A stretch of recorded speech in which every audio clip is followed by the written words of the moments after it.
Bismillahirrahmanirrahim. Assalamualaikum warahmatullahi wabarakatuh.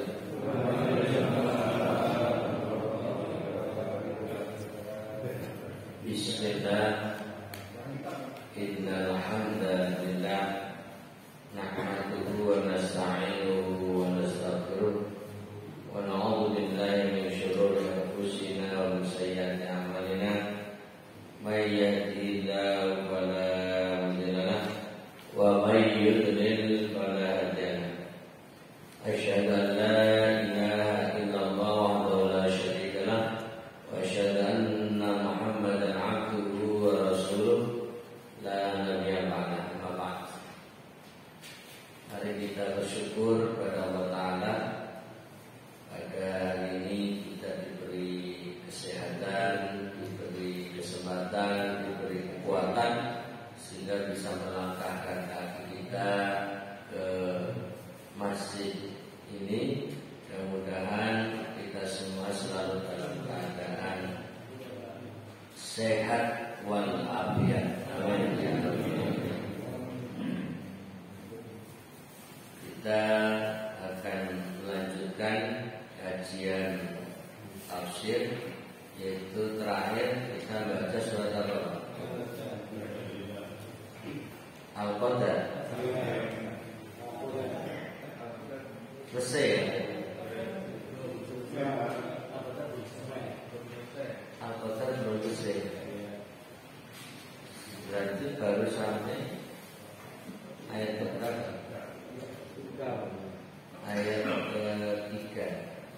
Nanti kita masuk pada ayat selanjutnya, pada ayat 4, ayat 5. Ya, ini hanya ada 5 ayat, tapi kita sendiri membaca belum tuntas. Baik, kita akan lanjutkan dulu menuntaskan surat Al-Qadar, yaitu ayat yang keempat dan terakhirnya ayat kelima. Itu ini ayat yang diturunkan kepada Nabi Muhammad SAW saat beliau masih di Mekah. Dan ini urutan surat yang ke-25. Jadi Bapak Ibu bisa melihat di dalam surat di buku tafsir ini, di atas itu ada 2 angka seperti biasa. Angka yang kanan itu sebagai urutan, ya, surat Al-Qadar urutan 97. Sementara sebelah kirinya depannya itu angka 25. Itu untuk menunjukkan bahwa ini surat Makkiyah, ya, yang turun di Mekah, urutan ke-25, menggambarkan tentang Lailatul Qadar. Sebelumnya saya mau minta doa dulu untuk ibu saya. Baik, karena ibu saya mungkin hari ini harus menjalani operasi, sehingga mohon doanya dari Bapak Ibu sekalian. Mudah-mudahan nanti dalam prosesnya diberi kemudahan, kelancaran, dan sehat kembali. Amin. Nanti jam 6 saya harus sudah siap-siap ke rumah sakit. Baik, saya ingin tadi doanya monggo. Bismillahirrahmanirrahim. Allahumma Rabban nas adhibil ba'sa Ishfi Siti Hasanah binti Siddiq wa anta syafi la shifa'a illa shifa'uka shifa'an la yughadiru saqama tahuran insyaallah. Allahumma yassir laha fi umuriha. Amin. Al-Fatihah.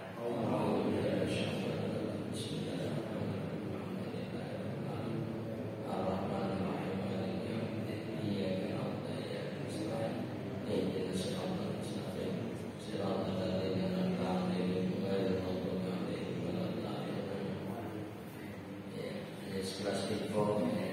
Jadi awalnya ibu dalam keadaan memang kaki kiri tidak bisa bergerak, yang hanya bisa bergerak kaki kanan karena stroke. Tapi kemudian tidur tengah malam jatuh, terus lutut kanannya masih sehat malah kebentur lantai, jadi patah.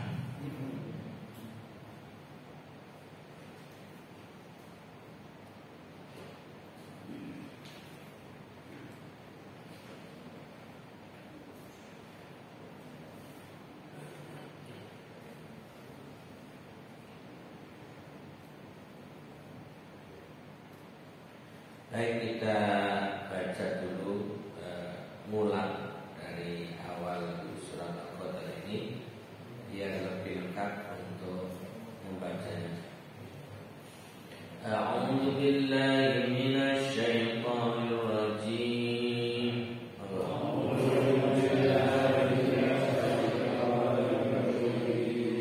Bismillahirrahmanirrahim.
Secara bahasa, Lailah ya bahasa yang populer. Nabi tahu arti secara teks, ya secara kata Lailah itu paham.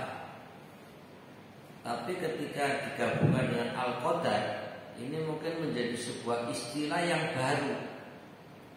Dan ketika dimunculkan istilah baru, seringkali Allah memancing dengan sebuah pertanyaan. Wa ma adroka, kanya kepada engkau adalah Muhammad. Jadi khusus tahukah kamu yaitu Muhammad, ma Lailatul Qadar? Allah bertanya, apa itu Lailatul Qadar? Ternyata di dalam Allah menjelaskan makna Lailatul Qadar itu di ayat 3 simpel. Lailatul Qadri khairun. Jadi malam Qadar itu lebih baik min alfi syahrin, dari 1000 bulan. Jadi sedang membahas tentang keutamaan Lailatul Qadar. Tapi pada ayat keempat ini menggambarkan suasana. Jadi suasana Lailatul Qadar digambarkan tanazzalul malaikah. Pada malam itu turun malaikat-malaikat. Jadi dalam bahasa Arab al-malaikah itu jamak dari kata al-malak. Nah, kalau dalam bahasa Indonesia yang tidak memperkenalkan istilah tunggal, musanna, nggak ngerti, nggak digunakan istilah mufrad, musanna, jamak. Kalau di Arab itu ada, ini mufrad, namanya malakun. Kemudian musanna malakani, jamak malaikah, ada seperti itu. Jadi kalau dalam bahasa Indonesia satu kata, sehingga ketika nyebut namanya Jibril kita bilang malaikat Jibril, padahal Jibril itu cuma satu, tapi kita menggunakannya malaikat. Kalau dalam bahasa Arab al-malak Jibril itu pakai malak. Tapi kalau itu digunakan dalam bahasa Indonesia agak janggal karena telinga kita, lidah kita tidak terbiasa. Singkatnya bahasa kita itu salah kaprah ketika mengatakan malaikat Jibril, malaikat Israel, malaikat Mukanakir, dan kata malaikat itu sebenarnya harusnya banyak. Tapi kalau satu malak Jibril, namanya Mukanakir, berarti malakani Mukanakir gitu. Tapi ya itulah, bahasa kita tidak menggunakan dan tidak mengenal itu, jadi ya sudah apa-apa. Hanya saja ini hanya mengetahui kata al-malaikah untuk menggambarkan jumlah banyak. Coba kita lihat penafsirannya sekilas di ayat 4 ini, halaman 96. Halaman 96 bisa kita buka di sana. Pada malam itu pun para malaikat turun, ya, alinea terakhir di paling bawah, turun ke bumi untuk mengatur urusan yang telah ditentukan dan telah dipastikan oleh Allah Subhanahu wa taala untuk tahun itu sampai tahun berikutnya. Jadi artinya di sini malam satu malam, ya, tapi ini untuk untuk 1 tahun, ya, 1 tahun. Karena zalul malaikah, di para malaikat turun, dan satu diantaranya adalah waruh. Jadi bisa baca di atasnya, pada malam yang penuh kemuliaan dan keberkahan ini para malaikat. Nah, diterangkan di atas ayat, yang diantaranya adalah malaikat Jibril. Dalam bahasa Indonesia malaikat Jibril. Kalau dalam bahasa Arab malak Jibril, karena Jibril cuma satu. Malak Jibril, atau di sini malaikat Jibril. Pokoknya nggak terbiasa, jadi nggak nyaman. Bilang malak Jibril turun ke bumi dengan membawa perintah Rabb mereka untuk bersalam kepada orang-orang mukmin yang sedang mengerjakan ibadah pada malam itu. Jadi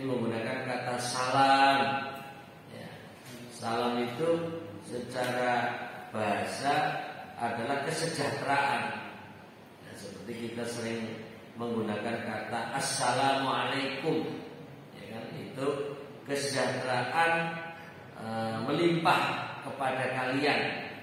Jadi kita menggunakan kata assalamualaikum itu sebuah doa, doa untuk sesama kita, orang beriman, orang Islam, mengucapkan salam untuk sesama muslim.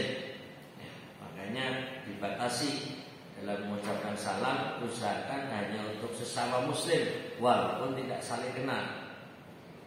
Artinya seagama, karena ini dianggap doa. Dianggap doa, makanya didoakan adalah untuk orang-orang yang sesama. Nah, di dalam ayat ini menginformasikan para malaikat dan malaikat Jibril itu mengucapkan salam. Nah, pada ayat berikutnya itu ada kata salam. Nah, itu uniknya tidak pakai al. Sementara kalau kita mengucapkan di dalam salam harian itu pakai assalamualaikum, pakai al. Tapi yang unik ketika kita balik salam, menjawab salam itu menghilangkan al dalam bahasa Indonesia. Sehingga kita mengatakan ketika ada orang assalamualaikum, jawaban kita waalaikumsalam. Jadi dalam bahasa Arab ya, ada al dengan tidak ada al itu sebenarnya beda. Jadi kalau pakai al itu punya pengertian khusus. Dalam istilah ilmu nahwinya namanya makrifah tertentu. Tapi ketika tanpa al itu bersifat umum. Bersifat umum. Sementara kalau kita mengucapkan assalamualaikum, ini khusus kepada yang sedang mengucapkan dibalas. Jadi terikat dengan orang yang mengucapkan, maka dibalas dengan kebaikan doa. Maka pakai al. Tapi kalau boleh dibilang salah kaprah dalam jawaban, itu menghilangkan al. Yang mestinya pakai al. Jadi ketika balas waalaikumsalam pakai mus. Jadi kumnya didomahkan kalau tulisan Arabnya ini. Sehingga waalaikumsalam. Artinya dan atas kalian kesejahteraan itu terlimpahkan. Karena harus didoakan, maka balas doa dengan kesejahteraan itu. Ada keterikatan. Sayang, dalam kebiasaan kita assalamualaikum, waalaikumsalam. Jadi mendoakan awalnya secara khusus tapi dibalas secara umum, itu kurang pas. Kalau bahasa guyonannya, kita kalau balas salam sering korupsi deh. Korupsinya huruf al. Nah itu agar kita perbaiki. Ya, assalamualaikum, waalaikumsalam warahmatullahi wabarakatuh. Kalau belakangnya sudah benar, cuma hanya musnya ini. Ya, alaikumussalam. Nah, para malaikat ya dan Jibril alaihissalam di malam itu, yaitu yang terjadi Lailatul Qadar, bi'idni rabbihim, itu turun dengan izin Allah. Mereka turun min kulli amr, itu untuk mengatur segala urusan. Mengatur min kulli amrin, itu juga gak pakai al. Jadi urusannya tidak terbatas, segala urusan apapun ya, sehingga digambarkan memang betul-betul ini sedang mengatur urusan apapun, sebagaimana kemudian ditambahkan keterangan bisa dibaca di halaman 97 dari surat Ad-Dukhan, yaitu inna anzalnahu fi lailatin mubarakah sungguhnya kami menurunkannya Al-Quran pada suatu malam yang diberkahi, Lailah Mubarakah. Jadi Lailatul Qadar bisa juga diistilahkan Lailah Mubarakah. Jadi malam yang penuh keberkahan. Jadi dalam surat Al-Qadar mengistilahkan Lailatul Qadar. Kalau di surat Ad-Dukhan menggunakan istilah Lailatin Mubarakah, malam yang penuh keberkahan. Inna kunna mundirin, dan sungguhnya kamilah yang memberi peringatan. Jadi satu sisi malam itu sebagai malam keberkahan, sisi yang lain misi Allah adalah memberi peringatan kepada umat manusia dengan menurunkan Al-Quran. Jadi memberi panduan-panduan, rambu-rambu dalam menjalani kehidupan. Jadi tidak hidup sesuka hati, tidak hidup semau gue, tidak hidup seenaknya. Hidup ini ada aturan, hidup ini ada panduan. Dan panduan hidup dari yang memberi kehidupan, yaitu Allah Ta'ala. Makanya Allah menggunakan Inna kunna mundirin. Kemudian pada ayat 4 di surat Ad-Dukhan ini, Fiha yufraqu kullu amrin hakim. Pada malam itu dijelaskan segala urusan yang penuh hikmah. Dan di sini ada dua istilah ya. Lailatul Qadar yang bersifat khusus saat turunnya Al-Quran, ada Lailatul Qadar yang bersifat umum yang akan turun, yang sudah turun dan akan turun dan terus turun setiap Ramadan.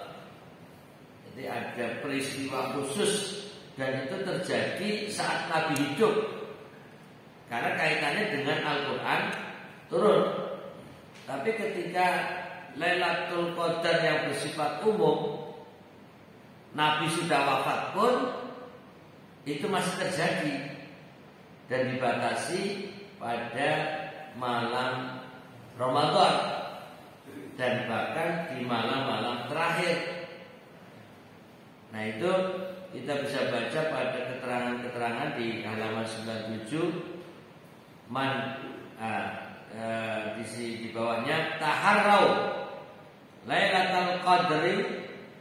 Ya, ini dalam bahasa Arab mestinya dalnya itu sukun. Ya. Kan dalam Quran Lailatul Qadri bukan Lailatul Qadar. Ini nulis Arab versi Indonesia ya begini nih. Ini taharrau Lailatul Qadri. Nah ini mestinya taharrau Lailatul Qadri. Itu dalnya sukun. Tapi ini kan yang nulis orang Indonesia. Jadi ketika ngasih harokat itu versi Indonesia. Makanya mengatakan Lailatul Qadri, karena bahasa Indonesianya Lailatul Qadar ya gitu. Mestinya pakai sukun. Ya mohon maaf kalau yang membawa pulpen sebaiknya diperbaiki dalnya pakai sukun. Ini hadis. Kemudian tulisan berikutnya fil usri. Ini salah cetak. Arti bahasa penerbitan ini salah cetak. Kalau bahasa tulisan salah tulis. Yang benar fil ashri. Bukan usri. Usri itu 1/10. Sementara kalau fil ashri yaitu 10. Jadi ada sedikit kesalahan dua harokat.